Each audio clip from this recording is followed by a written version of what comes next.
As world leaders were gathering for yet another UN General Assembly in New York, hunters gathered the previous day for a powerful climate strike.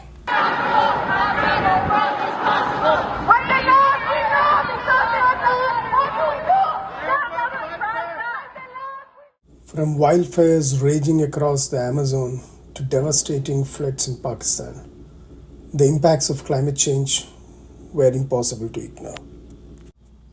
The message was clear: rich countries must step up and fulfill their responsibilities.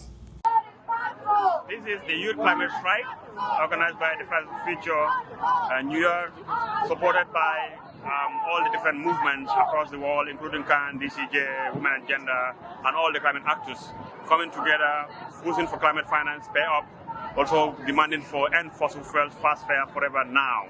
Mobilizing around the UN General Assembly, it is the right time for us to mobilize the world and call on the world leaders to do the right thing by dedicating trillions, we're not talking about billions, but we're talking about trillions to be directed to climate finance now.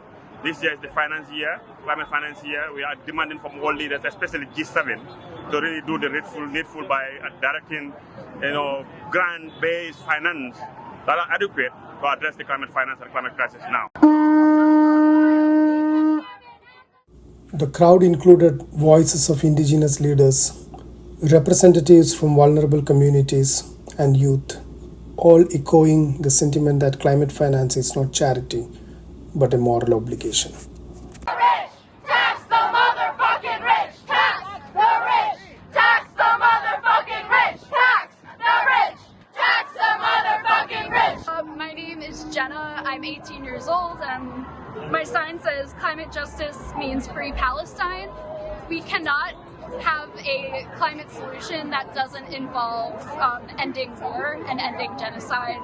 War is one of the biggest contributors to fossil fuel emissions, and we must, in order to combat climate change and ensure justice all over the world, we must end the genocide now.